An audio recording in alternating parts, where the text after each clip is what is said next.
kumare at mga kumpare, welcome back to my channel. Ito po si Manette Triniva, ang inyong kumare, at welcome sa panibagong episode ng Cooking with Mare. Ayan, and for today's recipe, magluluto po tayo ng chicken embutido. Ayan, ang chicken embutido na to ay syempre, no? Pwede rin nating pangnegosyo ito. Kung kayo ay gustong magnegosyo, pwede natin itong pangnegosyo. At napakasisimple lang ng ating mga ingredients dito, mga kumare at mga kumpare. At syempre, napakadali ring gawin. Siya nga pala mga kumare, kakailanganin din pala natin dito ang steamer at ang aluminum foil. Syempre, para sa ating pambalot sa ating embutido. So, ano pang hinihintay natin? Tayo nang magsimula. At eto mga kumare, ang ating mga ingredients para sa ating chicken embutido. Ayan. Meron tayo dito, siguro mga half kilo of ground chicken na naboil ko na. Meron tayong 2 eggs, pickle relish, chopped onion, carrots, at syempre, meron din tayong evaporated milk. Ito naman ang ating mga spices na kakailanganin para sa ating chicken embutido. Meron tayong salt, meron tayong pepper, sugar, paprika, flour, raisins, at ang ating ham, or you can use also yung sausage natin. I-chop na rin siya mga kumare at kumpare. Meron din tayong cheese na maliliit na cube para medyo chunky ang ating embutido. So, ang ating gagawin mga kumare at mga kumpare sa isang bowl, mixing bowl, ayan, pagsasama-samahin lang natin itong ating mga ingredient. Unahin natin itong ating ground chicken. Itong ating ground chicken ay na-boil ko na ito, ha? Para madali na lang nating i-steam mamaya. So, naghugas ako ng kamay mga kumare, ha? So, ayan.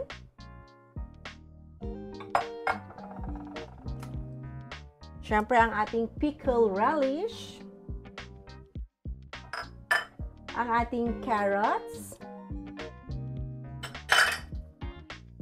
Ang ating evap milk.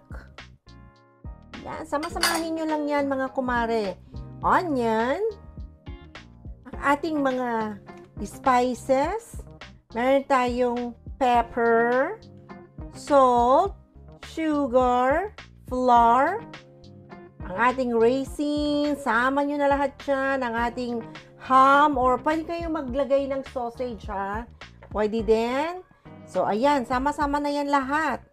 At syempre, ang ating binder, ang ating egg. Pwede din kayong gumamit ng isa lang, pero ako gusto ko dalawa para talagang mag-bind sila.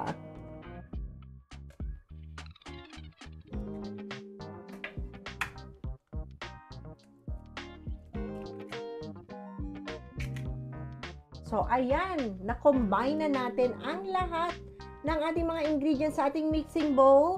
So, ano pang hinihintay natin? I-mix na natin yan.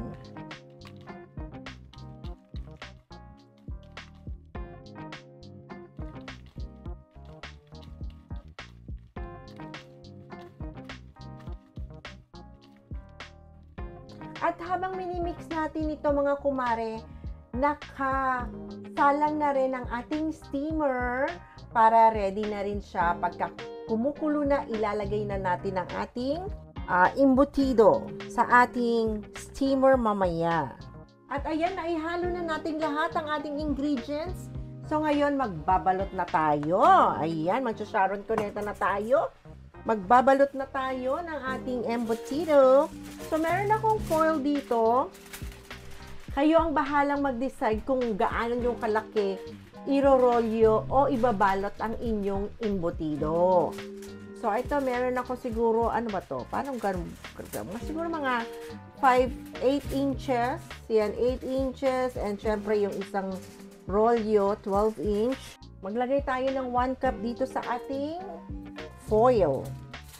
At saka natin irorolyo.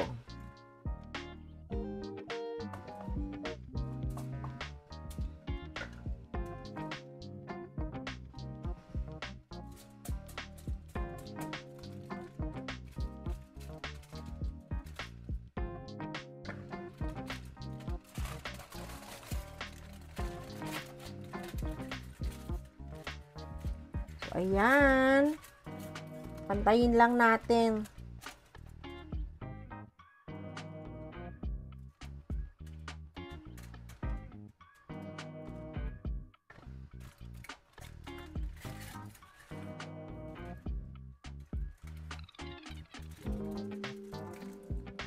At, syempre, yung parang kikendihin natin sa dulo.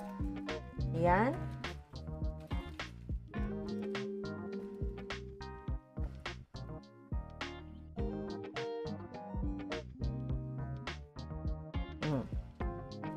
Ayan, ipihitin na natin ang nasa dulo.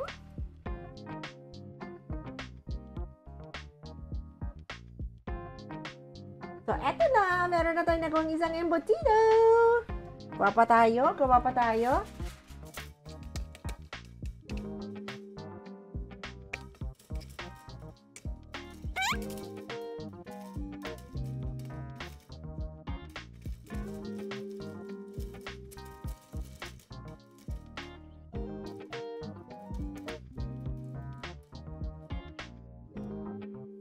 At eto na ang ating last. So, sa kalahating kilong ground chicken, nakagawa tayo ng 4. Nakatamtama ng laki. So, ready na tayong ilagay sa ating steamer. So, eto na mga kumare. Ready na ang ating chicken embutido. Ilalagay na natin sa ating steamer.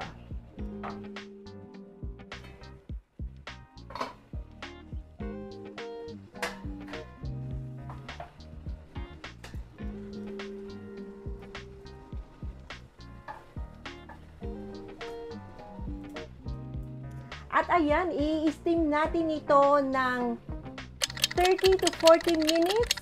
So, habang tayo ay nagpapasteam nito, syempre, maglilinis-linis muna tayo ng ating kusina.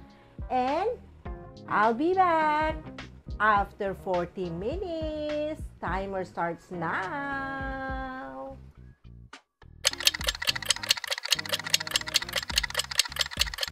So, eto na mga kumare. Nag-beep na ang ating timer. So, ibig sabihin tapos na ang ating 40 minutes para sa ating chicken embutido. At ngayon, papatay na natin ang ating kalan. At kukunin na natin ang ating embutido. Ayan, ingat lang mga kumare dahil mainit itong ating steamer. Ayan. Ang bango-bango niyan, mga kumare at mga kumpare. Ay, ayan, umuusok-usok pa. Ang bango niya.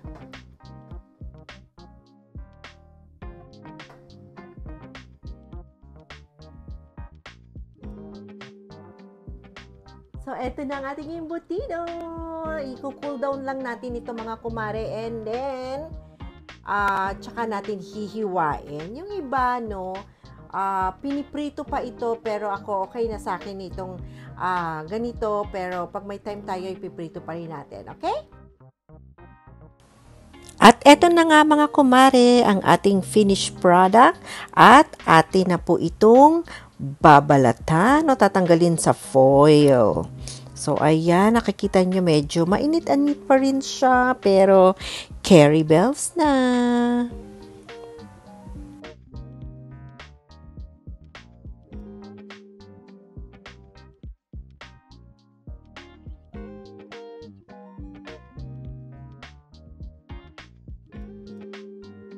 So, eto na mga kumare ang ating chicken embutido. Ayan, nakikita niyo ang ating mga ingredients. Kitang-kita ang mga pasas, ang cheese at ang ham.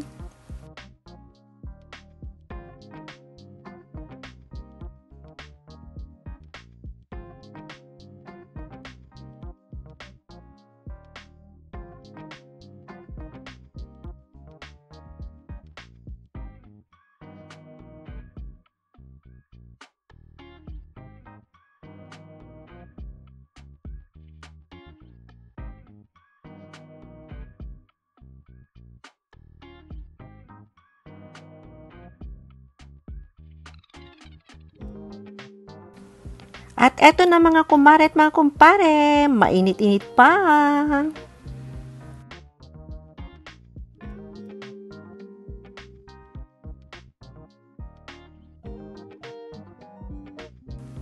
At ayan mga kumare, sana nagustuhan yung ating video for today.